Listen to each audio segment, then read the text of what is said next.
తెరిచి పరిశుద్ధ గ్రంథముల నుండి హెబ్రీయులకు రాసిన పత్రిక 10వ అధ్యాయము 24వ వచనం. కొందరు మానుకొనుచున్నట్టుగా సమాజముగా కూడుట మానక ఒకనికొకడు హెచ్చరించుచు ఆ దినము సమీపించుట మీరు చూచిన కొలది మరీ ఎక్కువగా అలాగు చేయుచు ప్రేమ చూపుటకును సత్కార్యములు చేయుటకును ఒకనినొకడు పురి కలపవలనని ఆలోచింతుము. చాలు, అందరూ శ్రద్ధగా వినండి. ఈ పౌలు గారు ఆ పత్రికలు రాస్తూ ఆయన చెప్పిన మాట ఏమనంటే, కొందరు మానుకొనుచున్నట్టుగా సమాజం కూడుట మానక మీరు ఏం చేయాలి? సమాజంగా కూడుకోవడమే కాదు, మీలో ప్రేమ ఉండాలి, మీలో అభివృద్ధి ఉండాలి, ఒకరినొకరు హెచ్చరించుకోవాలి, ఒకరినొకరు ప్రేమ చూపించుకోవాలి. ప్రేమ చూపించుకోవడమే కాదు, ఒకరినొకరు పురిగలుపుకోవాలంట. ఏం చేసుకోవాలి? పురిగలుపుకోవాలంట. పురిగలుపుకోవడం అంటే చెప్పండి. ప్రోత్సహించడం. పురిగలుపుకోవడం అంటే ఒకరినొకరు హెచ్చరించుకోవడం, ఒకరినొకరు బలపరచుకోవడం, ఒకరినొకరు తెలియని విషయాలు తెలుసుకొని సమాజంగా కూడటం. ఈరోజు చెప్పే అంశం ఏమిటంటే, సంఘములో మానక చేయవలసినవి. అయితే ఇక్కడ కొన్ని విషయాల్లో మనం పురుగలుపుకోవాలంట, ప్రేమ కలిగి ఉండాలి, ఒకరినొకరు హెచ్చరించుకోవడమే కాదు. కానీ వీటన్నిటికంటే మరీ ముఖ్యం ఏమిటంటే, అక్కడ మీరు సమాజముగా కూడుట మానక అనే మాట మనం చూస్తాం. సమాజం కూడుట మానక అంటే అర్థం ఏమిటి? అసలు సమాజం అంటే ఏమిటి? సమాజం అంటే ఒక గుంపు లేదా ఒక సంఘం. మనం ఎప్పుడైతే ఒక 20 మంది, 30 మంది, 50 మంది దేవుని ఆరాధించడానికి, ప్రార్థన చేయడానికి, ప్రభును గణపరచడానికి ఎప్పుడైతే ఒక సమాజంగా కూడుకొని ఉంటామో, ఈ కూడుకునే విధానం ఎలా ఉండాలో తెలుసండి. మనము మానకూడదు. సమాజంగా ప్రతి ఒక్కరూ కూడుకోవాలి. ఇది దేవుడు పెట్టిన ఆజ్ఞ, దేవుడు పెట్టిన నిబంధన. మనం సమాజంగా కూడుకునే విషయమే దేని గురించి అంటే, ప్రభును గణపరచడానికి కొరకు, ప్రభును ఆరాధించడానికి కొరకు, ప్రభును గణపరచడానికి కొరకు. కానీ ఈరోజు సమాజంగా కూడుకోవాలంటే దీన్ని మానకూడదు. నువ్వు ఏదైనా మానుకోగాని సమాజం అంటే సంఘంలో నువ్వు కూడుకొనటం మానుకోకూడదు. ఈరోజు కొంతమంది సంఘాన్ని మానుకుంటున్నారు, కానీ కూడుకునేది వదిలిపెడుతున్నారు. దేవుని బిడ్డలారా, అందుకే ఈరోజు మనం సంఘంలో లేదా ఈ సమాజంలో మనం ఏం చేయాలంటే కూడుకునే వారిగా మనం ఉండాలి, మానకూడదు. ఈరోజు సంఘాన్నైనా మానుకుంటారు, కానీ మానుకోవాల్సిన వాటిని మానుకోవట్లేదు మనుషుడు. అయితే నేను చెప్పే ఈరోజు ఒక అద్భుతమైన మాట మీకు చెప్తాను. పరిశుద్ధ గ్రంథంలో ఇంకా మనం ఆలోచన చేస్తే, అపోస్తుల కార్యం 2వ అధ్యాయం అంతా మీరు తర్వాత చదువుకోండి. నేను చదవమన్నప్పుడు మీరు చదవండి. ఇక్కడ ఒక సంఘటన జరుగుతుంది. ఏం సంఘటన అంటే, కొంతమంది లోకములో, పాపములో, శాపములో రకరకాలుగా బతికారు. ఆ బతుకుతూ ఉంటే ఈ పేతురు అనబడినటువంటి వ్యక్తి, ఒక సేవకుడు, వారిని వాక్యం ద్వారా హెచ్చరించాడు, వాక్యం ద్వారా వారిని గద్దించాడు, వాక్యం ద్వారా ఉన్నది ఉన్నట్లుగా వారిని ప్రోత్సహిస్తే, పురుగొలుపితే, అప్పుడు వారందరూ ఏం చేశారు తెలుసా? వాక్యం విన్న ప్రతి ఒక్కరూ వెంటనే ఏం చేశారు? వారు హృదయంలో పరివర్తన కలిగింది. ఏంటి ఆ పరివర్తన? ఎలాంటి పరివర్తన కలిగిందంటే, వారందరూ కూడా వారు జీవిస్తున్న విధానాన్ని తెలుసుకొని, అయ్యో మేము ఇంకా పాపములో ఉన్నాం, మేము ఇంకా శాపములో బతుకుతున్నాం, మేము ఇంకా ఈ లోకంలో బతుకుతున్నాం అని చెప్పి వారందరూ కూడా ఆ వాక్యానికి విని విధేయత చూపి మారు మనసు పొందారు. మారు మనసు పొంది పేతురు గారి దగ్గరకు వచ్చారు. అయ్యా, నీవు చెప్పిన వాక్యం మా హృదయాల్లో గుచ్చుకునింది, నీవు చెప్పిన వాక్యం మా హృదయాల్లో నొచ్చుకునేటట్లుగా మీరు మాకు చెప్పారు. అయితే ఇప్పుడు మమ్మల్ని ఏం చేయమంటావు అంటే, అప్పుడు పేతురు గారు అంటారు, మీరు వాక్యం విన్న మీరు అందరూ కూడా ఈ లోకానికి మీరు వేరే రక్షణ పొందండి. ఈ లోకానికి మూర్ఖులకు వేరే రక్షణ పొందండి అని చెప్పి ఏమండి వారు పురిగలుపునప్పుడు వారు ఏం చేశారు తెలుసండి? అందరూ వాక్యాన్ని విని రక్షణ పొంది మారుమనసు పొంది బాప్తిసము పొందారు. బాప్తిసం పొందిన నాటి మొదలుకొని రక్షింపబడిన నాటి మొదలుకొని వారు సమాజంగా కూడుకొనుట మానలేదంట. చదవండి ఆ మాట. అపొస్తలుల కార్యం 2వ అధ్యాయము 46వ వచనం. మరియు వారు ఏక మనుషులై ప్రతి దినము ఎక్కడంట? దేవాలయములో తప్పక కూడుకొనుచు ఇంటింట రొట్టె విరుచుచు దేవునిని స్తుతించుచు ప్రజలందరి వలన దయా పొందిన వారై ఆనందముతోనూ నిష్కపటమైన హృదయముతోనూ ఆహారం పుచ్చుకొని చుండిరి. మరియు ప్రభు రక్షణ పొందుచున్న వారిని అనుదినము వారితో చేర్చుచుండెను. హల్లెలూయా. చూడండి, ఒకసారి ఆలోచించండి. వీరు రక్షింపబడిన ఆట మొదలుకొని సంఘం కూడటం మానలేదంట. ఎప్పుడు? వారానికి ఒకసారే, నెలకొకసారే వారు కూడుకునింది. అనుదినము తప్పకుండా ఎక్కడ కూడుకునేవాళ్ళు? దేవాలయంలో కూడుకునేవారు, సంఘములో కూడుకునేవారు. ఈరోజు మనము వారానికి ఒక్కసారి రావడానికి ఎంత ఆలోచన చేస్తాం కదా. వాక్యం అంటుంది, దేవుని ఆవరణములో ఒక్క దినము గడుపుట 1000 దినముల కంటే శ్రేష్టమని. దేవుని వాక్యం మనకి ఎంత బోధించినా, ఎన్ని వాక్యాలు విన్నా, ఎంత దేవుడు మనల్ని హెచ్చరించినా, సేవకులు ఎంత వాక్యాన్ని విని ఎంత వారిని బలపరిచినా, మనుషులు ఎట్లున్నారంటే సమాజం కూడుట మానుకుంటున్నారు. కానీ ఈరోజు ఆ దినాల్లో మనం ఆలోచన చేస్తే వీరు ఎప్పుడైతే దేవుని నమ్ముకున్నారో, ఎప్పుడైతే వారి జీవితాలు దేవునికి ఇచ్చారో, రక్షణ పొందారో, నమ్మి బాప్తిసం పొందారో, రక్షింపబడిన ఆనాటి నుంచి వారు అంతం వరకు ప్రతి దినము దేవాలయంలో. మీరు అనొచ్చు, అన్నా మరి వాళ్ళు బతికింది ఎట్లా బతికింటారు? వారికి ఉద్యోగాలు ఉండవా? వారికి వ్యాపారాలు ఉండవా? చేతి పనులు ఉండవా? పొలాలు ఉండవా? ఇంకేం పనులు వారికి ఉండవా? ప్రతి దినం దేవాలయంలో తప్పుకొని కూడుకొని ఉంటే మరి మా బ్రతికెట్లా? మరి మా జీవన విధానం ఎలా బ్రతకాలి అని మనుషులకి, ప్రతి ఒక్కరికి ఆ ఆలోచనలు రావచ్చు. కానీ నేను చెప్పే సమాధానం ఏమిటంటే, దేవుడు ప్రతి దానికి ఏమిచ్చాడు చెప్పండి? ఏమిచ్చాడు? సమయం ఇచ్చాడు. ఏ దినాలు దేవుడు చెప్పిన సమయం ఏమిటి? వారానికి 7 రోజులు ఉంటే 6 రోజుల్లో పని చేసుకో. వ్యాపారం చేసుకుంటావు, ఉద్యోగం చేసుకుంటావు, చేతి పని చేసుకుంటావో, పొలం పని చేసుకుంటావు, కూలి పని చేసుకుంటావో, ఏ పనైనా చేసుకో. కానీ 7వ రోజు ఇది ఎవరి సమయం? దేవుని సమయం. దేవునికి మనమిచ్చే సమయం ఇది. ఆ సమయాన్ని మనం ఏం చేయాలి తెలుసా? విశ్రాంతి దినంగా కూడుకొని మనమందరం సమాజంగా కూడుకొని ప్రతి దినం కాకపోయినా కనీసం వారానికి ఒక్కరోజు ఆ విశ్రాంతి దినమైన మనం ఖచ్చితంగా తప్పకుండా దేవాలయంలో మానక మనం కూడుకోవాలి. కూడుకొని ఏం చేయాలి? రొట్టె విరవాలి, ప్రార్థన చేయాలి, సహవాసం చేయాలి. ఎలా చేయాలి? ఇది కూడా ఆనందముతో, నిష్కపటమైన హృదయముతో, మంచి మనసుతో మనం ఇవన్నీ కూడా ప్రభును ఆరాధించాలి. మరి ఆ దినాల్లో ఎట్లాగా వారు సద్వినియోగం చేసుకుని ఉంటారు. నాకు వచ్చిన తలంపు ఏమిటంటే, వారు పగలంలో పని చేసుకుని ఉంటారు, కానీ రాత్రి కనీసం 1 గంట అయినా కూడుకుంటారు. ఇది క్రైస్తవునికి ఉండే లక్షణం. కానీ ఈరోజు మనము వారం వస్తే వారానికి వస్తాం. సరే, వారం వస్తే బాగుంటుంది. నెలకి ఎన్ని వారాలు ఉంటుంది? 4 వారాలు, లేకుంటే 5 వారాలు. ఈ 5 వారాలు క్రమంగా వచ్చే కుటుంబాలు ఉన్నాయా? 1 వారం వస్తే 2-3 వారాలు తప్పిస్తాం, లేదా 2-3 వారాలు వస్తే 1 నెల తప్పిస్తాం. ఇట్లాగా మనం సమాజం కూడుట మానుకుంటున్నాం. కానీ పౌలు గారు చెప్పిన మాట ఏమిటంటే, మీరు సమాజం కూడుట మానకూడదు. మనం మానకూడదు. దేవుడు ఏమన్నాడు? ఎక్కడైతే 2-3 కూడి నా నామమున ఏకభవిస్తారో వారి మధ్య నేను ఉంటాను. సమాజంగా మనం కూడుట మానుకోకూడదు. మన పనులు మనం మానుకుంటున్నామా?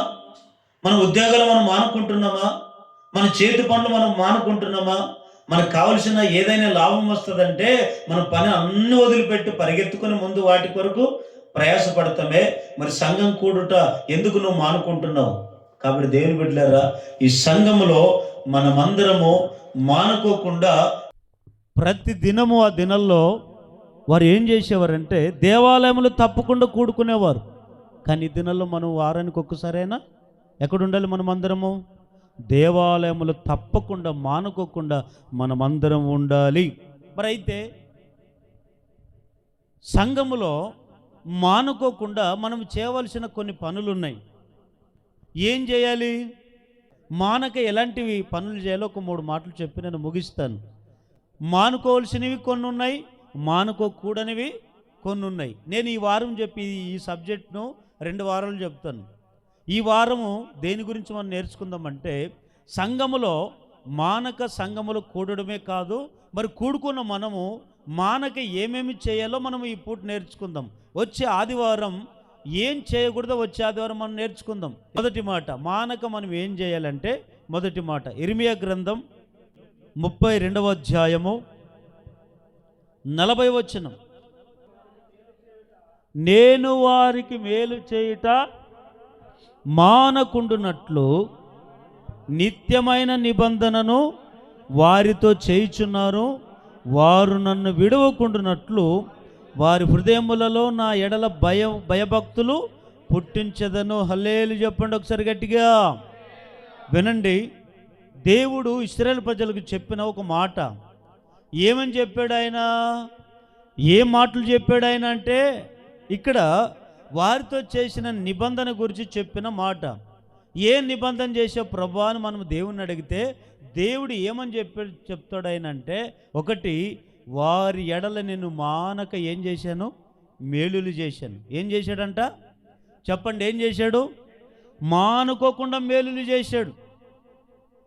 దేవుడు వారికి దేవునికి ఎంతవరకు అవిధేయత చూపించినా, దేవునికి ఎంత లోబడుకోకుండా ఎదురు తిరిగినా, దేవుని మాటకు ఎంతవరకు అవిధేయత చూపించినా, వారి పట్ల దేవుడు చేసిన ఆ నిబంధన దేవుడు మర్చిపోలేదు. మానక ఏం చేశాడు తెలుసా? వారికి కీడు చేసినా దేవుడు ఏం చేసుకుంటూ వచ్చారు? వారికి మేలులు చేసుకుంటే వచ్చారంట. ఆయన ఆరాధిస్తున్న మనము, లేదా ఆయన సేవిస్తున్న మనం కూడా ప్రతి వ్యక్తి పట్ల ఏం చూపాలి? ఏం చేయాలి? మేలులు చేయాలంట. ఏం చేయాలి? చెప్పండి గట్టిగా, ఏం చేయాలి? మేలులు. మేలుకు ప్రతిగా ఇంకేమి? కీడు. కీడుకు ప్రతిగా మేలు. మేలు ఉంది, కీడు ఉంది. కానీ దేవుడు పక్షపాతి చూపలేదు. ఆ దినాల్లో ఏం చూపించాడంటే, ప్రతి ఒక్కరి మీద ఆయన దయ చూపడమే కాదు, ఏ దేవుని నమ్మకోకపోయినా మేలులు జరిగించుకుంటూ వచ్చారు. ఈరోజు మనం కూడా కీడుకు ప్రతి కీడు చేయకూడదు. కీడునకు మనం ఏం చేయాలి? మేలులు చేయాలంట. చదవండి ఒకసారి, రోమిలకు రాసిన పత్రిక 3వ అధ్యాయం 12వ వచనం. అందరూ త్రోవ తప్పి ఏకముగా పనికి మాలిన వారు ఐరి. ఇక్కడ రోమ సంఘానికి పౌలు గారు చెప్పిన మాట ఏం చెప్పాడు? అందరూ త్రోవ తప్పి ఏమైపోయారు? పనికి మాలిన వారై పోయిరి. మేలు చేయవాడు ఒక్కడు లేడు. అందరు ఏం చేసేవారుగా ఉన్నారు? కీడు చేసేవాడుగా. ఈరోజు చూడండి, వాళ్ళు కీడు చేశారంటే నేను ఏ రోజు వారికి కీడు చేద్దామా? వారు ఎప్పుడు ఏం చేశారో మనం ఏది వాళ్ళకి మనం కీడు చేద్దామా? ఇట్లాగా మనుషుడు ఆలోచన చేస్తున్నాడు. కానీ దేవుని బిడ్డలారా, దేవుడు అలా అనుకునింటే మన పట్ల ఎంత కోపం వచ్చేది ఆయనకి? అనేక సార్లు దేవుని కీడు చేసుకుంటూ వచ్చాం. అయినా దేవుడు మన పట్ల ఏం చెప్తున్నాడు? మేలు చేసుకుంటూ వచ్చాడు, మేలు చేస్తూనే ఉన్నాడు, చేస్తూనే ఉంటాడు. కానీ మనమైతే కీడునకు కీడే చేస్తున్నాం, కానీ కీడునకు మేలు చేయట్లేదు. వారు శత్రువే కావచ్చు, వారు నమ్ముకున్న వారిని మోసం చేసేవాళ్ళే కావచ్చు, ఎవరు ద్రోహులైనా కావచ్చు, ఎలాంటి వారినైనా దేవుడు ఏం చూపాడు వారి మీద అంటే, కృప చూపడమే కాదు, కనికరం చూపడమే కాదు, వారికి ఎన్నో మేలులు చేసుకుంటూ వచ్చాడు. ఎన్నో వారి జీవితంలో ఘనమైన కార్యాలు చేసుకుంటూ వచ్చారు. ఈరోజు మనం కూడా మేలులు చేసేవారిగా ఉండాలి. కీడు చేసేవారిగా సంఘానికి ఉండకూడదు. మన కుటుంబానికి కానీ, మన పిల్లలకు కానీ, మన తల్లిదండ్రులకు కానీ, లేకపోతే ఇంకోరు సంఘానికి కానీ, సేవకునికి కానీ మనం ఎప్పుడు కీడు చేసేవారిగా ఉండకూడదు. మనం ఏం చేయాలి? మానక ఏం చేయాలి? మేలులు జరిగించుదుముగాక, మానక మేలులు చేయదుముగాక. ఇది మనకి ఇష్టం వచ్చిన వారికి మనం మేలులు చేయడం కాదు. అసలైన ప్రతిఫలం ఎక్కడ మనం పొందుకుంటామంటే, మనల్ని ప్రేమించే వారికి మనం మేలు చేస్తే ఏం ప్రయోజనము లేదు. వాక్యం అంటే దేవుడు చెప్పిన మాట, మిమ్మల్ని ప్రేమించిన వారికి మీరు వందనాలు చెప్తే ఏం ప్రయోజనం? అసలైన వందనాలు ఎవరికి చెప్పాలంటే, అసలైన మేలులు ఎవరి జీవితంలో చేయాలంటే, మనకి ఎవరైతే మన మీద ద్వేషం చూపుతారో, ఎవరైతే మన మీద కక్ష కట్టుకొని ఉంటారో, ఎవరైతే మన మీద శత్రువుగా భావిస్తారో అట్లాంటి వాళ్ళకే మనం ఏం చేయాలి? మేలులు చేయాలి. ఈరోజు నిజంగా ఆలోచన చేయాలంటే, ప్రాణ స్నేహితులే శత్రువులు అయిపోతున్నారు, కానీ శత్రుడు ఏమైపోతున్నాడు? మిత్రులైపోతున్నారు. అలాంటి దినాల్లో మనం ఉన్నాం. సంఘములు చూడండి, ఒకరంటే ఒకరికి పడదు, ఒకరంటే ఒకరికి గిట్టదు. నువ్వంటే నేను గిట్టదు, నేనంటే నువ్వు గిట్టదు. మనుషుల్లో అసమాధానాలు. కానీ ఈరోజు నువ్వు మానక మేలులు చేస్తున్నావా, లేదా 2 రాళ్ళు చేసి మేలులు మళ్ళా మానుకుంటున్నావా? ఇంక ఏం చేయిందిలే, వీరికేం నేను మేలు చేయాలి ఇట్లా అనుకుని మనుషుడు చేసే మేలులు కూడా మనము పక్కన పెడుతున్నాం, మానుకుంటున్నాం. అలా కాకూడదండి. మనము ఈ లోకాన్ని వదిలి వెళ్ళేంత వరకు మానక ప్రతి ఒక్కరికి మేలు చేసేవారిగా ఉందుముగాక. 34వ కీర్తన 14వ వచనం ఏమంట? కీడు చేయటం అని మేలు చేయము, సమాధానం వెతికి దాన్ని ఏం చేయాలి? మనము వెంటాడాలంట. అయితే ఇక్కడ ఈయన దావీదు గారు చెప్తున్నటువంటి మాట ఇక్కడ 34వ అధ్యాయంలో కింద అక్షరాలతో రాసి ఉంటారు చూడండి. ఎప్పుడు రాశాడు ఆయన దావీదు? ఆ మాటలు చదవండి. దావీదు అబీమెలెకు ఎదుట వెర్రివాని వలె ప్రవర్తించి అతని చేత తోలివేయబడిన తర్వాత రచించిన. ఎప్పుడు రచించాడు దావీదు కీర్తన? ఎప్పుడు రచించాడు అంటే, ఇక్కడ పిల్లనిచ్చిన మామ ఏమైపోయాడు? దావీదుకి శత్రువు అయిపోయాడు. ఈ సౌలు కుమారులు ఉన్నారే, వాళ్ళు కూడా ఏం చూపించారు దావీదు మీద? శత్రుత్వం. ఈ శత్రుత్వం ఎంత చూపించినా ఈ దావీదు కీడుకు కీడు ఎప్పుడు చేయలేదంట. సొంత మామే కావచ్చు, సొంత బావబామర్దులే కావచ్చు, ఎవరు ఎంత కీడు చేసేయాలనుకున్నా, ఎవరెంత కీడు చేసినా ఏం చూపించాడు తెలుసా దావీదు? వారి మీద ప్రేమ చూపించాడు, వారికి మరిన్ని మేలులు చేశాడు. కానీ వీరు ఎప్పుడు దొరుకుతారు, వీరికి ఎప్పుడు నేను కీడు చేయాలి అని ఇప్పుడు ఎప్పుడు కూడా దావీదు అలాగా అనుకోలేదండి. అందుకనే దావీదుని దేవుడు అంతగా దీవించాడు. ఈరోజు మనం కూడా ఆ దావీదు లాంటి మనసు కలిగి ఉన్నామా? అలాంటి మేలులు చేసేవాళ్ళుగా మనం ఉన్నామా, లేదా ఇంకా కీడు చేసేవాళ్ళుగా మనం ఉన్నామా? ఒకసారి ఆలోచన చేద్దాం. ఒకసారి ఎప్పుడో ఒక ధనవంతుడు కుక్కను పెంచుకున్నాడు. ఏం పెంచుకున్నాడో? కుక్క పిల్లని పెంచుకుంటే ఆ కుక్క ఇంటికి కొన్ని తీసుకొచ్చేటప్పుడు ఎట్లుందంటే చిన్న పిల్లగా ఉందంట. లక్షలో ఎంతో పెట్టి కొని ఆ కుక్కని పెంచుకున్నాడు. కుక్కని పెంచుకుంటే ఒకసారి తనకు పుట్టిన పిల్లల గురించి, కుక్క గురించి ఆలోచన చేశాడంట. ఏమని? నేను కని పెంచిన ఈ పిల్లలు నాకు మేలు చేస్తారా జీవితాంతము, లేదా కని పెంచుకోకుండా పెంచుకునే ఈ కుక్క నాకు మేలు చేస్తుందని తనకు సొంత రక్త సంబంధులు పుట్టిన పిల్లలు ఒకవైపు గమనించాడు. ఒకసారి కొన్ని సందర్భాల్లో ఈ కుక్క పిల్లని కూడా గమనించాడంట. కంచాడు కుక్క పిల్లని గమనిస్తే ఒక సందర్భంలోనంట దొంగలు పడ్డారంట ఇంట్లోకి.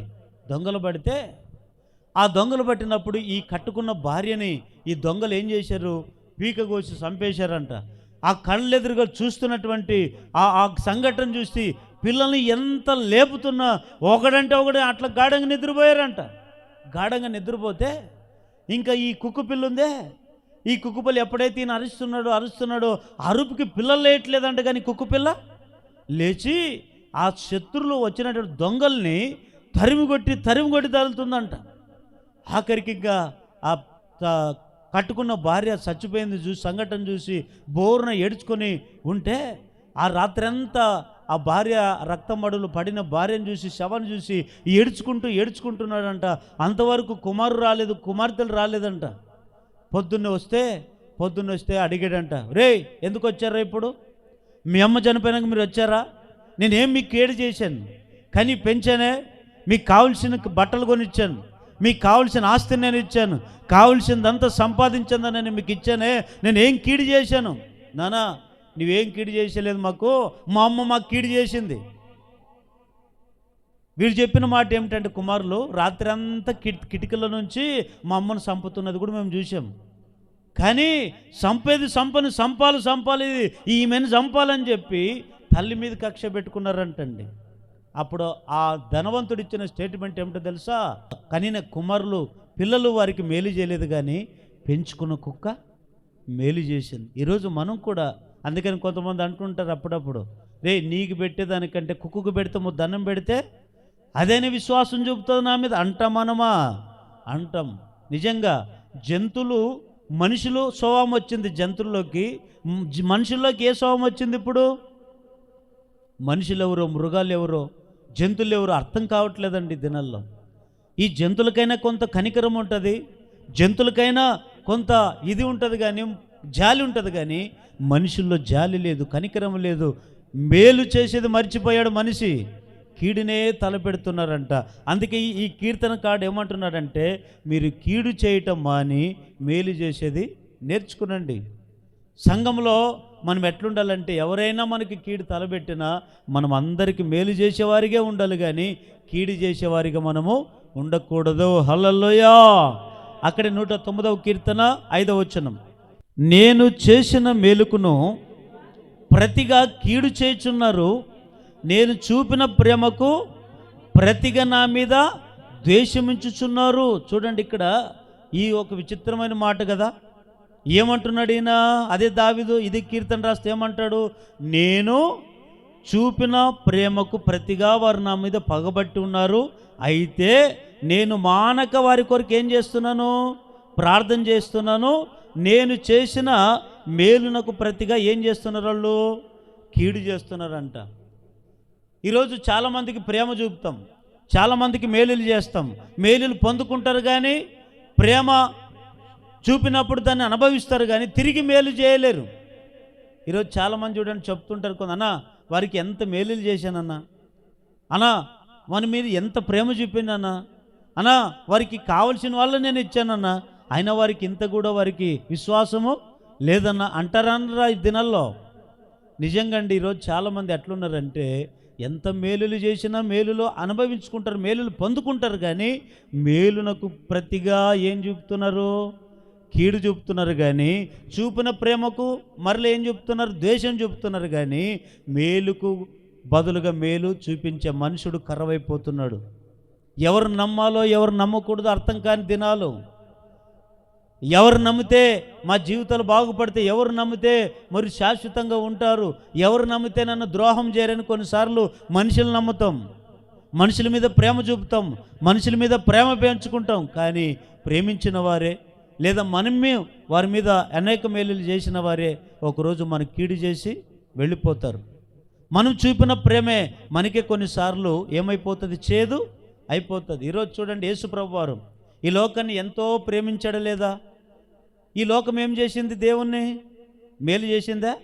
దేవుని ప్రేమించిందా? ప్రేమియలేదండి. ఎన్ని మేలులు పొందుకుని, బోధకుడా ఇదిగో ఈయన కుష్ఠరోగం వచ్చింది బాగు చేయి అంటే బాగు చేయలేదా?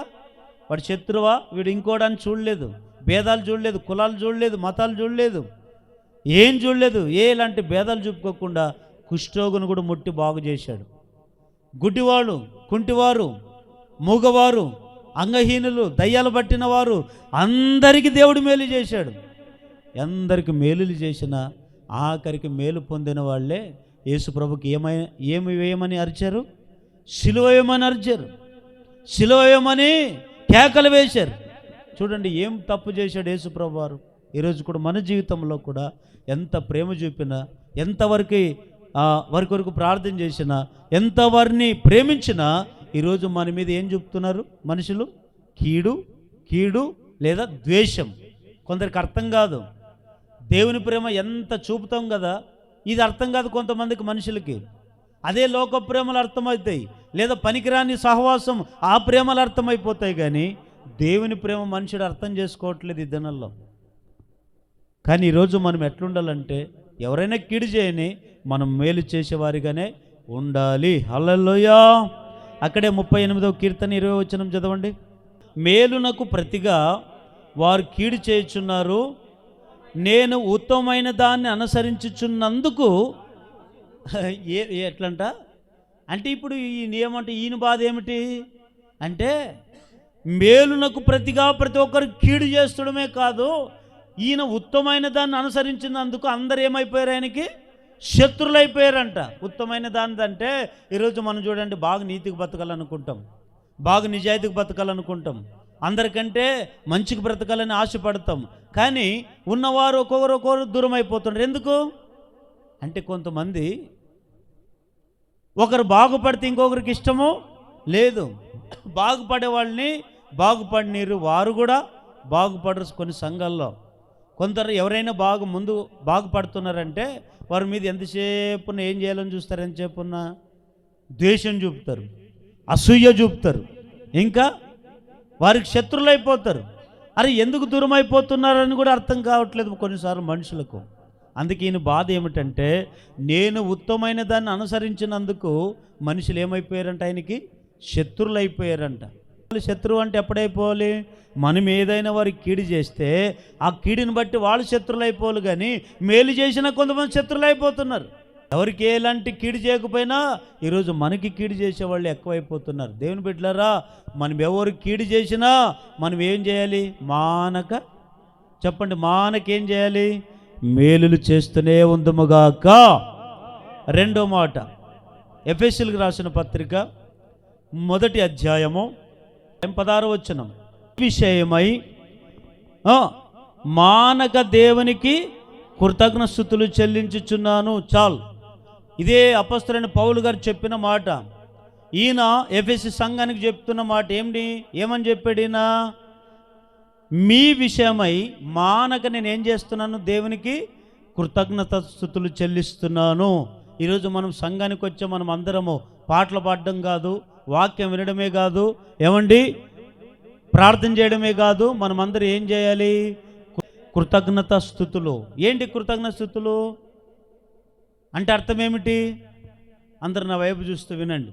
ఇక్కడ పౌలు గారు ఆ ఎఫెసీ సంఘానికి చెప్పిన మాట ఏమిటంటే, మీ విషయమై అంటే మీ విషయం అంటే అర్థం ఏమిటంటే, మీకు కష్టాలు వచ్చినప్పుడు, కన్నీళ్ళు వచ్చినప్పుడు, మీకు బాధలు వచ్చినప్పుడు, మీకు రోగాలు వచ్చినప్పుడు, మీరు ఆపదలో ఉన్నప్పుడు, అనేక రకరకాల చిక్కుకొని పోయినప్పుడు మీరు దేవునికి కృతజ్ఞతలు చెల్లించారో లేదో నాకు తెలీదు. ఓ సేవకుడిగా, ఓ సంఘానికి ఒక కాపరిగా, ఒక మందను నడిపించే ఒక కాపరిగా నేను ఏం చేశానో తెలుసా, మీ విషయమై దేవునికి కృతజ్ఞతలు చెల్లిస్తున్నాను. మీరు కూడా కృతజ్ఞతలు చెల్లించాలి అంటాడు. ఈరోజు ఎంతసేపు ఉన్న దేవుని నుంచి మేలులు పొందేవారిక మనకు తెలుసు. కానీ దేవునికి ఎప్పుడైనా కృతజ్ఞతలు చెల్లిస్తున్నామా? అంటే మన పని ఏమిటి? పొద్దున లేయడము, కసుగొట్టేది మాను, పొద్దున లేయడము, ఇంట్లో పని చేసుకుంటే బాగానే ఉంటుందేమో అనుకోండి. కొంతమంది పొద్దున్న లేచి టీవీ ఆన్ చేసి పెట్టుకుంటారు లేదా, టీవీ పెట్టుకుంటారు, సినిమాలు పిచ్చి అన్నీ పెట్టుకొని చూస్తారు.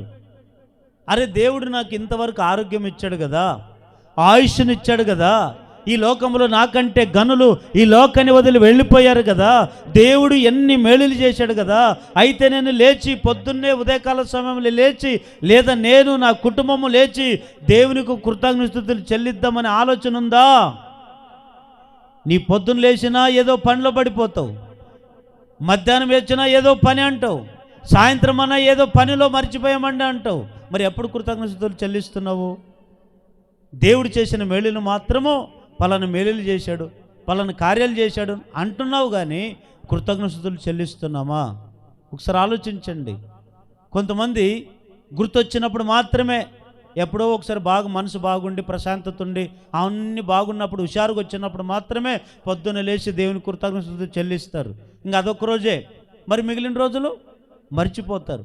ఇది కాదండి, మానక ప్రతి దినము దేవుడు మనం చేసిన మేలులను తలంచుకుంటూ ఎప్పుడు మానక దేవునికి ఏం చెల్లించాలి? కృతజ్ఞతలు చెల్లించుదముగాక. అయితే ఈరోజు ఎందుకు మన జీవితంలో దేవుడు మేలులు చేయలేకుండా ఉన్నాడంటే, మనకేం లేదు తెలుసా? కృతజ్ఞత అనే భావం లేదు. ఏమి లేదు? కృతజ్ఞత భావం అంటే, కృతజ్ఞత అంటే అర్థం ఏమిటి? దేవుడు మనకు మేలు చేశాడు, ఇప్పుడు మనం ఏం చేయాలి? దేవునికి కీడు చేయాలా? కాదు, మేలులు చేయాలి. ప్రభువా, నా వ్యాపారములు ఇంతవరకు తోడుగా ఉన్నావు తండ్రి, నా ఉద్యోగములు నాకు తోడుగా ఉన్నావు తండ్రి, ఇదిగో నా పిల్లలకు ఆరోగ్యం ఇచ్చావు నాయన, నాకు ఆరోగ్యం ఆయుష్ని ఇచ్చావు, నేను ఇంకా ఒక రోజు ఎక్కువ బతికానంటే నువ్వు పెట్టిన ప్రాణభిక్షే కానీ నాకు వేరే వాళ్ళు పెట్టింది ఇది కాదు, నా శక్తి కాదు, నా బలము కాదు, నా జ్ఞానం కాదు నాయన, నీవిచ్చిందే ఇదంతా. ఏదైనా పొలం కొంటే కృతజ్ఞతలు చెల్లిస్తున్నావా? లేదా ఒక స్థలం కొంటే కృతజ్ఞతలు చెల్లిస్తున్నావా? లేదా నీకు ఉద్యోగం వచ్చినప్పుడు కృతజ్ఞతలు చెల్లిస్తున్నావా? లేదా నీ వ్యాపారంలో దీవింపబడినప్పుడు, లేదా నీవు ఆశీర్వదింపబడినప్పుడు, ఏ విషయంలో దేవుడు నిన్ను ఆశీర్వదించాడో ఆ విషయాలను తలంచుకుంటూ నువ్వు కృతజ్ఞతలు చెల్లిస్తున్నావా?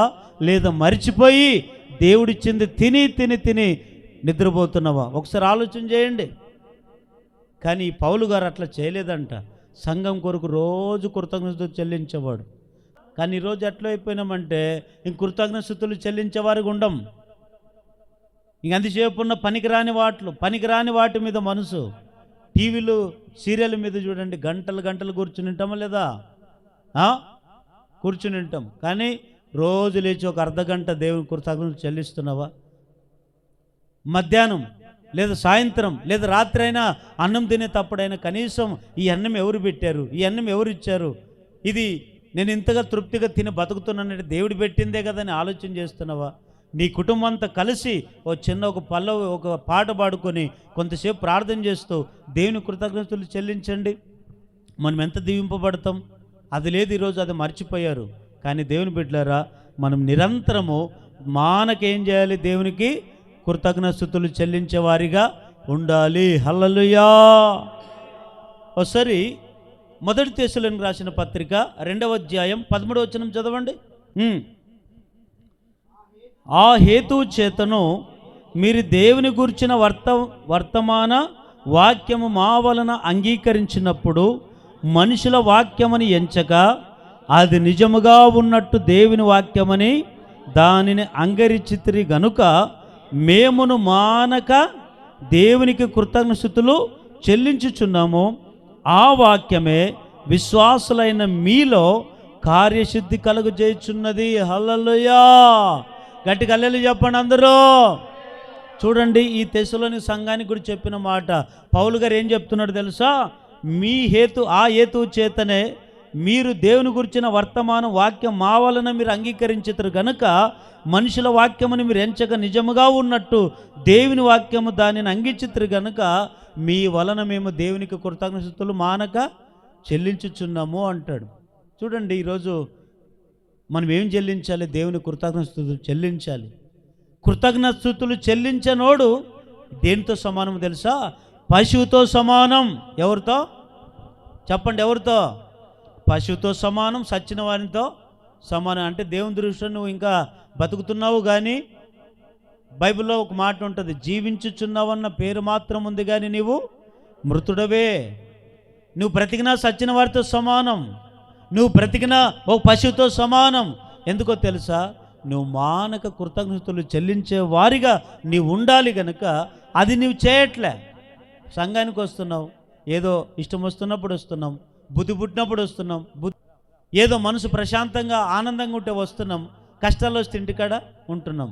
కానీ ఇది ఆలోచన చేస్తున్నాడు. కానీ దేవుడు నా జీవితంలో మేలులు చేశాడు కదా, ఆయన నేను ఎంత దేవునికి వ్యతిరేకం జీవించినా, ఎంత దేవునికి వ్యతిరేకమైన తప్పులు చేసినా, ఎంత దేవునికి నేను వ్యతిరేకంగా బతికినా దేవుడు మాత్రం నన్ను మర్చిపోలేదు కదా, దేవుడు నాకు ఇన్ని కార్యాలు చేశాడు కదా, ఇంత జీవితాన్ని జీవించే భాగ్యాన్ని ఇచ్చాడు కదా, అందుకు నాకు కృతజ్ఞతలు చెల్లించాలనే మనుషుడు ఆలోచన మర్చిపోయాడు. ఒక ఆయన గురించి మీరు చాలాసార్లు వినుంటారు బైబిల్లో. ఎవరు ఆయన తెలుసా? ఆయన ఎప్పుడు కృతజ్ఞతలు చెల్లించాడంటే ఎప్పుడు స్తుతించాడు తెలుసా? కష్టాలు కన్నీళ్ళు వచ్చినప్పుడు దేవుని కృతజ్ఞతలు చెల్లించాడు. ఎవరైనా తెలుసా? దేవుడు ఒక ఆయనకి ప్రత్యక్షమై ఆయన దేవాలయంలో నిద్రపోతూ ఉంటే, కూర్చొని ఆ దేవాలయంలో ఉంటే ప్రత్యక్షమై, యోనా నువ్వు లేచి ఎక్కడికి వెళ్ళు? నినివే పట్టణానికి వెళ్ళు. నినివే పట్టణంలో 120,000 ప్రజలు ఉన్నారు. అక్కడ ప్రజలు వారందరూ కూడా తప్పుడు మార్గం నడుస్తున్నారు. కానీ నువ్వు వెళ్ళి వారికి నా మాటగా తెలియజేయి.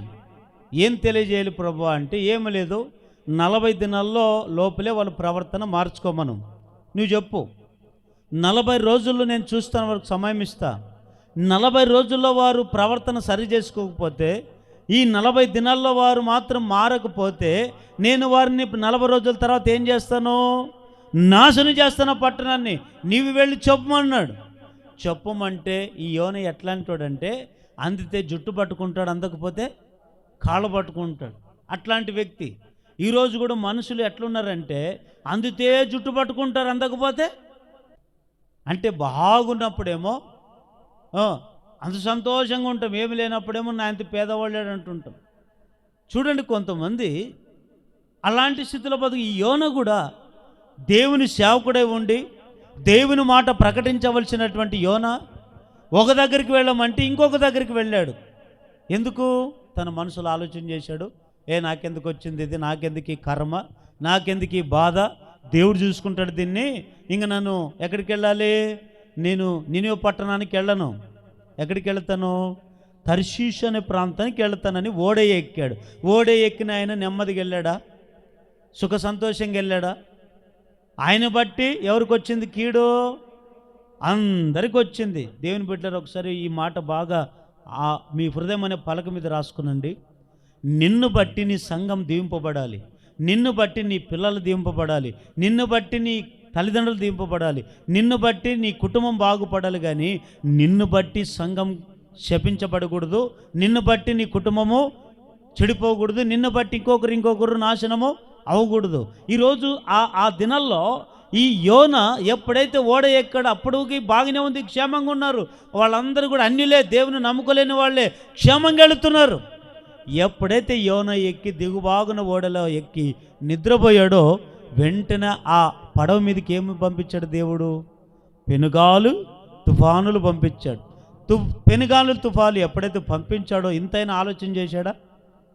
నిద్రపోతున్నాడండి. ఆఖరికి ఈ ఓడలో ఉండే వారందరూ కూడా అన్నారు, ఇదంతా ఎవరిని బట్టి ఈ కీడు వచ్చింది, మనం ఎంతమంది దేవునికి ప్రార్థన చేసినా ఈ తుఫాన్ ఆగదే, ఈ వర్షం ఆగట్లేదే, ఈ పెనుగాలులో ఆగట్లేదే, ఇదంతా ఎవరిని బట్టి అన్నప్పుడు ఈ యోన నిద్రపోతున్నది ఓడ అధికారి చూసి వెళ్ళి లేపాడు. ఈ నిద్రపోతా లే అంటే అప్పుడు లేచాడు. ఎవరును, ఏ దేశం నీది, ఏ గ్రామం నీది, ఏ కులం నీది అని అడిగాడు.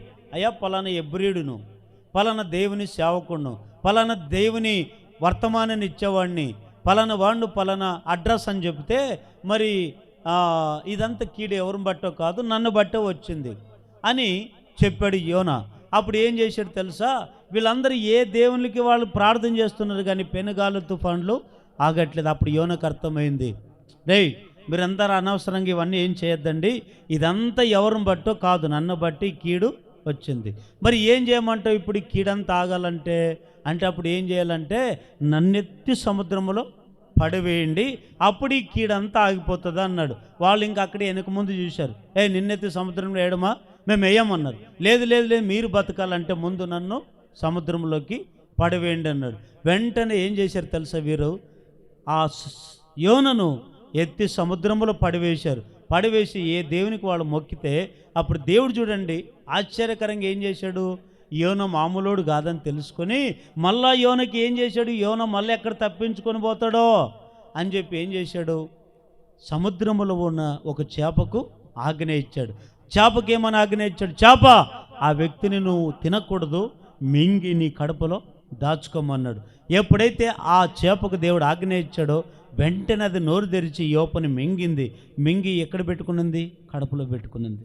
వాస్తవంగా ఈ సముద్రంలో ఉండే చేపలు మనుషులు చూడగానే తినివేస్తాయి, కానీ యోనను మాత్రము ఒక్క కీడు చేయలేదు, కడుపులో దాచుకున్నప్పుడు అప్పుడు యోనకు బుద్ధి వచ్చింది. అప్పుడు బుద్ధి వచ్చి ఏం చేస్తున్నాడు తెలుసా? ఇప్పుడు చదవండి యోన గ్రంథము 2వ అధ్యాయము 9వ వచనం.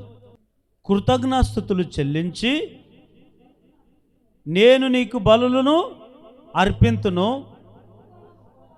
నేను మ్రొక్కుకొనిన మ్రొక్కులను చెల్లింపక. ఎప్పుడొచ్చిందంటే ఈయనకి బుద్ధి?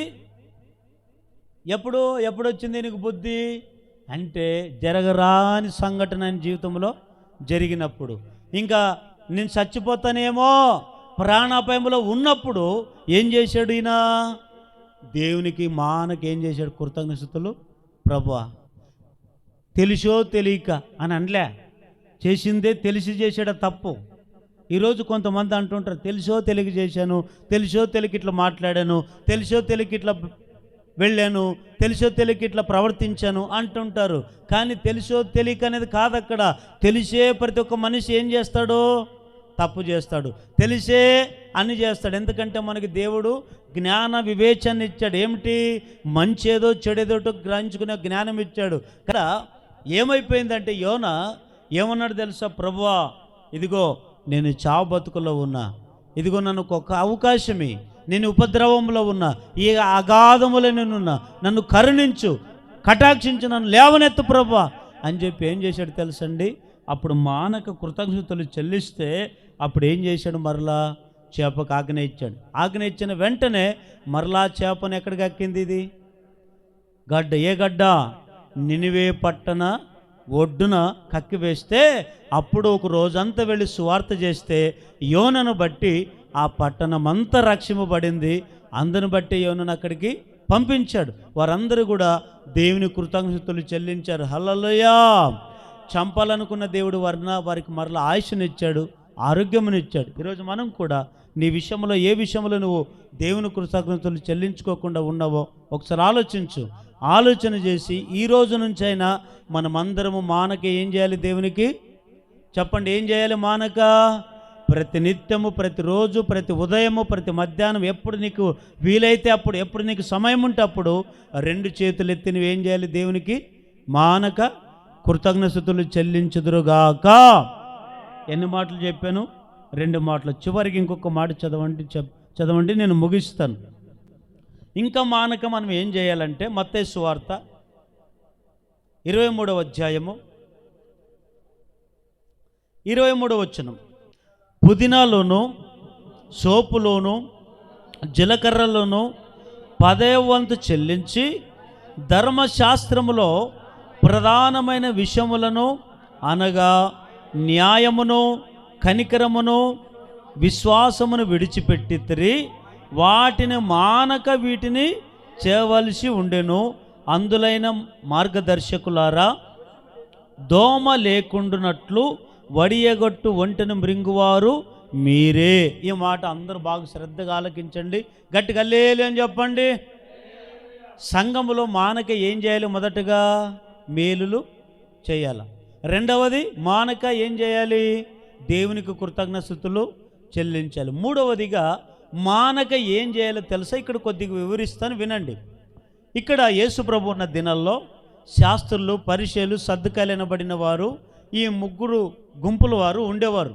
వీళ్ళు పని ఏమిటంటే వీళ్ళు పరిశుద్ధంగా బ్రతకరు, ఏమండి, పవిత్రంగా బతకరు. కానీ దేవునికి ఇచ్చే దాంట్లో నమ్మకంగా ఉన్నారు. వీరు విశ్వాసం లేదు, నీతి లేదు, పరిశుద్ధత లేదు, ఇవన్నీ కూడా చేయవలసింది. వీరు ఇవి చేయకుండా ఏం చేస్తున్నారు తెలుసా? వీరిలో ఒకటి మెచ్చుకునే విధానం ఏమిటంటే అన్నీ కరెక్ట్ లేవు కానీ ఒకటి కరెక్ట్ ఉంది వీరిలో. ఏమిటది అంటే మానక వీరేమిచ్చేవాళ్ళు అంటే 10వ వంతు దేవునికి ఇచ్చేవారు. మానక ఏం చేసేవారు? వీళ్ళు వారు సంపాదించిన దాంట్లో 10వ వంతు చెల్లించేవారు. ఏంటి 10వ వంతు అంటే? చెప్పండి, 10వ వంతు అంటే ఏమిటి? 10వ భాగం. కానీ ఈ మానక మనం చెల్లించాలి. ఏదో మనకి ఇష్టం వచ్చినప్పుడు కాదు, ఏదో మనకు బుద్ధి పుట్టినప్పుడు, ఏదో దేవుడు మనకి ఇచ్చింది ఎక్కువైనప్పుడు, ఏదో దేవుడు ఇచ్చినప్పుడు ఇస్తాం, ఇది కాదు. క్రమం అనేది ఒకటి ఉంది మనకు. దేవుడు ప్రతి వ్యక్తికి దేవుడు చెప్పిన మాట, లేదా నా సొంత ఆలోచన, లేదా ఇంకొకరు చెప్పిన మాట నేను చెప్పట్లేదు. ఇది ప్రతి ఒక్క వ్యక్తికి దేవుడు పెట్టిన నిబంధన లేదా ఆజ్ఞ. అంటే ఎందుకు చెల్లించాలి ప్రభువా? ఇది 10వ వంతు నీవేమన్నా అడుక్కు తినేవాడా అంటే కాదు, దేవుడు అడుక్కు తినేవాడు అంతకన్నా కాదు. వీళ్ళు శాస్త్రులు, పరిసయ్యులు, సద్దుకాయలు అనబడిన ఈ 3 గుంపుల వారు, వీరికి విశ్వాసం లేకుండొచ్చు, ప్రేమ లేకుండొచ్చు, లేవు. కానీ వీరిలో ఒక్కటి మాత్రము చెప్పొచ్చు. ఏమిటో తెలుసా? వీరు మానక రోజు ఏం చేసేవారు? మానుకోకుండా తప్పకుండా వారు సంపాదించే ప్రతి దాంట్లో మానక ఏమిచ్చేవారు? దేవునికి 10వ వంతు ఇచ్చేవారు. ఇది వారిలో ఉండే ఒక్క గుణం తప్ప ఇంక వేరేవన్నీ ఇంకా పనికిరానివే వారిలో ఉండేది. కానీ దేవునికి కావాల్సింది ఏమిటి? దేవుడు కోరుకునేది ఏమిటంటే 10వ భాగం కంటే ఎక్కువ మీరు నీతికి బ్రతకాలంటాడు. ఇంకా ఇవన్నీ అనుసరిస్తూ వీటన్నిటి పాటిస్తూ, వీటన్నిటి పాటించడమే కాదు, మనం సంపాదించే ప్రతి దాంట్లో 10వ వంతు ఎవరికి ఇవ్వాలి? దేవునికి ఇవ్వాలి. ఈరోజు మనం ఎంతమంది ఇస్తున్నాం మానక? కొంతమంది సంవత్సరం పండుగ వస్తే పండుగకి ఇస్తారు, లేదా ఎప్పుడో వారికి బుద్ధి పుట్టినప్పుడు ఇస్తారు. ఇది కాదు మానక. బైబిల్ అదే కదా రాయబడింది. నువ్వు మానక చెల్లించవలసినవి ఇవి, నువ్వు 10వ వంతు ఖచ్చితంగా ఇవ్వాలి అని దేవుడు చెప్తున్నాడు. కానీ ఈరోజు మానక చెల్లించట్లేదు. బుద్ధి పుట్టినప్పుడు కాదండి, మానక మనం దేవునికి ఇచ్చేవారిగా ఉండాలి. కానీ ఈరోజు దాన్ని మానుకుంటున్నారు కొంతమంది. అది మానుకోకూడదు. ఒకవేళ మానుకుంటే ఏమవుతుందంటే మనము ఇంకా అప్పుల పాలైపోయి, లేదా ఇంకా లేని సమస్యలు తెచ్చుకొని, ఎందుకంటే దేవుడు చూస్తాడు నీవిచ్చే సంపాదించే ప్రతి దాంట్లో నువ్వు నెల నీ దశభాగం మందిరానికి వస్తుందా. ఈ నీవిచ్చే దశభాగం నేను కాదు చెప్పేది, మనమిచ్చే రూపాయే దశభాగమే దేవునికి మొర్రపెడుతుందంట. ఆ దినాల్లో కయీను హేబెలుని చంపిన సంగతి దేవునికి తెలుసా లేదా? తెలుసు. మరి తెలిసి కూడా ఎవరు మొర్రపెట్టారు? హేబెలుని చంపినట్లుగా తల్లి మొర్రపెట్టిందా? తండ్రి మొర్రపెట్టాడా దేవునికి? అన్న మొర్రపెట్టాడా? కాదు. రక్తమే దేవునికి. ఈరోజు మనం ఇచ్చే ప్రతి రూపాయి కానుక దేవునికి మొర్రపెడుతుందంట. ఏమని మొర్రపెడుతుంది? పలానా అక్క పలానా సంఘంలో ఉంది, పలానా అన్న సంఘంలో ఉన్నారు, పలానా అన్నళ్ళు సంఘంలో ఉన్నారు, వీరును మానక ప్రతి నిత్యం వరకు ఉన్నా లేకపోయినా దేవునికి 10వ వంతు ఇస్తున్నారు ప్రభువా, ఇదిగో ఈ కష్టార్జితం అంతా నీ సేవకు మేము ఉపయోగపడుతున్నాం అని చెప్పి ఈ ఇచ్చే దశభాగం 10వ వంతు మొర్రపెడుతుంది దేవునికి. నాకు ఇక్కడ వచ్చిన ఆలోచన ఏమిటంటే, ఇప్పుడు 10వ వంతు ఎందుకు ఇవ్వాలి? 9వ వంతు ఇవ్వచ్చు కదా, 8వ వంతు ఇవ్వచ్చు కదా, 7వ వంతు ఇవ్వచ్చు కదా, 2వ వంతు ఇవ్వచ్చు కదా, 1వ వంతు ఇవ్వచ్చు కదా. మరి 10వ వంతు ఎందుకు అన్నాడు చెప్పండి మాట? ఏమిటంటే ఈ 10వ వంతు ఎందుకు ఏమన్నాడు? ఈ 10వ వంతులో ఏం అర్థం ఉంది? ఈ 10వ వంతులో ఏం దాగి ఉంది? మిగిలిన వంతులను ఎందుకు వద్దన్నాడు అంటే 10వ వంతులో ఒక అర్థం ఉంది. కానీ ఇప్పుడు చెప్పను, ఇంకో రోజు చెప్తా. దాంట్లోకి వెళ్ళామనుకోండి ఇంకా పెద్ద సబ్జెక్ట్ అవుతుంది. ఇప్పుడు అర్థం కాదు మీకు చెప్పిన, ఒకరోజు ప్రత్యేకంగా చెప్తా. కానీ ఈరోజు 10వ వంతు ప్రతి ఒక్క వ్యక్తి ఖచ్చితంగా దేవునికి ఇవ్వాలి. ఈ 10వ వంతు ఏమిటో ఇంకొక వారం మనం విందాం. కానీ దేవుని బిడ్డలారా, ప్రతి ఒక్క వ్యక్తి 10వ వంతు చెల్లించేట్ల బైబిల్లో చూడండి ఒకసారి. నెహెమ్యా గ్రంథం 10వ అధ్యాయం 37వ వచనం చదవండి ఒకసారి. ఇదియుగాక ఎంత? మా పిండిలో ప్రథమ ఫలము, ప్రతిష్ఠ అర్పణలను, సకల విధములైన వృక్ష ఫలములు, నూనె మొదలైన వాటిని మా దేవుని మందిరపు గదిలలోనికి యాజకుల యొద్దకు తెచ్చినట్లుగాను. ఏమంటున్నారు వీళ్ళు? మా భూమి పంటలో ఎన్నవంతంట 10వ భాగమును, అంటే 10వ వంతును లేవీల యొద్దకును తీసుకొని వచ్చినట్లుగా ఈ పట్టణంలోను ఆ లేవిని తీసుకొని వచ్చినట్లు నిర్ణయించుకునిరి. చాలా లేదు చెప్పండి. ఈ నెహెమ్యా ఉన్న దినాల్లో, నెహెమ్యా హిజ్రా అనేటువంటి ఈ దినాల్లో, ఈ ప్రజలున్న దినాల్లో ఈ ప్రజలంట అందరూ ఒకే ఒక నిర్ణయానికి వచ్చారు. అందరు కలిసి కట్టుగా నిర్ణయం చేశారు. ఏం నిర్ణయము? దేవునికి మందిరం కట్టాలి, సంఘానికి దేవునికి మనం ఏమని చేయాలి, సేవకునికి యాజకుని కుటుంబము ఆకలి దప్పులతో ఉంది, వీరికి ఏమని చేయాలని చెప్పి మీరంతా అధ్యాయంతో తర్వాత ఇంటికి వెళ్ళినాక చదువుకోండి, మీకు అర్థమవుతుంది. అందరు ఏం చేశారు? ఒకే నిర్ణయం చేశారు, ఒకే ఆలోచన కలిగి వచ్చి, ఒకే పట్టుదల కలిగి వచ్చి అందరూ ఒకే మాట మీద ఉన్నారు. ఏమని? ఇక నుంచి నీకు 5 ఎకరాలు ఉంది కదా, నువ్వు 5 ఎకరాలు ఉన్న నీవు పంట పండించుకుంటావు కదా, నువ్వు ఇంత దశభాగము ఎకరాకింత తీసిపెట్టు. ఎకరాకింత ఎంత?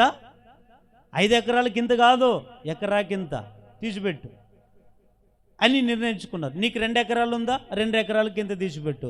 నీకు 10 ఎకరాలు ఉందా, 10 ఎకరాల కింద తీసిపెట్టు. నాకు 5 ఎకరాలు ఉందా, నేను 5 ఎకరాల కింద తీసిపెడతా.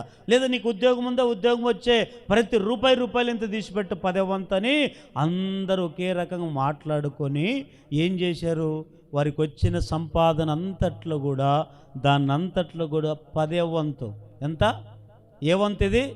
10వ వంతును తీసిపెట్టి ఆ 10వ వంతు ఎక్కడికి ఇచ్చేవారు? దేవాలయానికి వచ్చి దేవాలయములు కాసుకొని దేవునికి నిత్యం ప్రార్థన చేస్తూ సంఘాన్ని నడిపించే ఆ యాజకుడు ఉన్నాడే, ఈ యాజకుని కుటుంబానికి ఇచ్చేవారు. ఆ యాజకుడు ఏం చేయాలి? ఆ ఇచ్చే 10వ వంతు అంతటిని కూడా తాను దీన్ని జల్సలు చేసే కాదు, ఆ డబ్బంతా ఏం చేయాలి? పోగు చేసి ఆ డబ్బంతా కూడా ఎక్కడ వాడుకోవాలి? దేవుడిచ్చినది దేవునికే ఖర్చు చేయాలి. ఇది ధర్మశాస్త్రంలో ఉండే ఒక నిబంధన, ఒక క్రమం. ఈరోజు ఏమైపోయిందంటే వారు చేసుకున్న నిర్ణయాలు మనకు లేవు. ఈరోజు ఏం చేస్తున్నామంటే దాన్ని మరలా మనం దొంగిలిస్తున్నాం. దేవునికి ఇచ్చే విషయంలో కూడా దొంగిలించుకొని, దేవునికి ఇచ్చే విషయంలో ఇయ్యక దేవునికి ఇచ్చే 10వ వంతు కూడా మనం దొంగిలించుకొని తింటున్నాము. కనుకనే దేవుడు ఏమన్నారు? రే మీరు దొంగలు అన్నాడు లేదా మలాకి గ్రంథంలో? అన్నారు. ఆ మాట కూడా చదవండి, భలే ఉంటుంది. మలాకి గ్రంథము 3వ అధ్యాయము 8వ వచనం. మానవుడు దేవుని యొద్ద దొంగిలునా? అయితే మీరు నా యొద్ద దొంగిలితిరి. దేని విషయంలో? మేము నీ యొద్ద దొంగిలితమని మీరు అందరూ 10వ భాగమును ప్రతిష్ఠ అర్పణలను ఇయ్యక దొంగిలితిరి. ఈ జనులందరూ నా యొద్ద దొంగిలించుచునే ఉన్నారు, మీరు శాపగ్రస్తులై. చూడండి ఎంత బాధకరమో కదా. ఈరోజు మన కుటుంబాలకు ఎందుకు శాపము? మనం సంపాదించే సంపాదన ఎందుకు మిగలట్లేదు? ఆలోచన చేస్తున్నారా? ఇట్లాంటివి ఆలోచన చేయండి ఒకసారి. హల్లెలూయా చెప్పండి గట్టిగా, హల్లెలూయా. అయితే దేవుని యొద్ద మనుషుడు ఏం చేస్తున్నాడు? ఇప్పుడు ఏం దొంగిలిస్తున్నారు? చెప్పండి, ఏం దొంగిలిస్తున్నారు? 10వ భాగం దొంగిలిస్తున్నారు. 10వ అంటే దేవునికి ఇచ్చే మన సంపాదనలో దేవునికి ఇచ్చే దొంగిలిస్తున్నారు. అది కాదండి, 10వ వంతు మనము మానక నెల నెల లేక 15 రోజులకు ఒకసారి ఎప్పుడు దేవుడు నీకు ఇస్తే అప్పుడు నెల నెల క్రమక్రమంగా మానక ఏం చెల్లించాలి? 10వ వంతు మనం చెల్లించదముగాక. పరిశుద్ధ గ్రంథంలో చాలామంది, మనమే కాదు, మనమేం కొత్త ఏం కాదు ఇది, పరిశుద్ధ గ్రంథంలో చాలామంది 10వ వంతు ఇచ్చిన వాళ్ళు ఉన్నారు లేదా? ఎవరెవరు ఉన్నారు చెప్పండి? 10వ వంతు ఇచ్చిన వాళ్ళు ఎవరెవరు ఉన్నారు?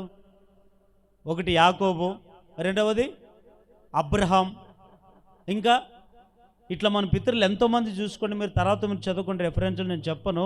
వీళ్ళందరూ కూడా ఏమి ఇచ్చారు తెలుసు? పరిచయుడు కూడా ఇచ్చాడు లేదు? పరిచయుడు వచ్చి ఏమని ప్రార్థన చేస్తున్నాడు? దేవా, వారానికి 2 సార్లు ఉపవాసం ఉంటాను, నేను సంపాదించిన దాంట్లో 10వ వంతు నీకు అన్నాడు లేదా? అన్నాడు. 10వ వంతు ఖచ్చితంగా ఇవ్వాలి. మీరే కాదు, సేవకుడు కూడా, బోధించే సేవకుడు కూడా 10వ వంతు ఖచ్చితంగా దేవునికి ఇవ్వాలి. ఇప్పుడు బిడ్డలారా, ఇది ఎవరు తినడానికి కాదు, ఎవరేం జలసలు చేయడానికి కాదు, ఎవరేం ఇంకోటి వాడుకోవడానికి అంతకన్నా కాదు. మనం ఇచ్చే 10వ వంతు దేవునికే ఖర్చు చేయాలి. ఆ 10వ వంతు మనము నెల నెల ఖచ్చితంగా మానక ఇవ్వాలి. హల్లెలూయా చెప్పండి. ఇంకోసారి హల్లెలూయా చెప్పండి. కాబట్టి మూడవదిగా మానక ఏమి ఇవ్వాలి? దేవునికి 10వ వంతు ఖచ్చితంగా చెల్లించాలి. అట్టి కృప మనందరికీ దేవుడు దయచేయునుగాక. చెప్పండి, ఎన్ని మాటలు చెప్పాను ఇప్పుడు? చెప్పండి, ఎన్ని మాటలు? ఒకటి, సంఘములో మానక ఏం చేయాలి? కూడుకోవడమే కాదు, మానక ఏం చేయాలి? సంఘంలో కూడుకొని మానక ఏం చేయాలి? ఒకటి, కీడు చేయాలా? కీడునకు మేలు చేయాలి. రెండవది, మానకేం చేయాలి? దేవుని కృతజ్ఞతలు చెల్లించాలి ప్రతిదినం. మూడవది, మానక నెల నెల ఖచ్చితంగా దేవునికి 10వ వంతు దేవునికి ఖచ్చితంగా చెల్లించుదుముగాక. దేవుడి వాక్యం మీ అందరి హృదయంలో దేవుడు స్థిరపరచునుగాక.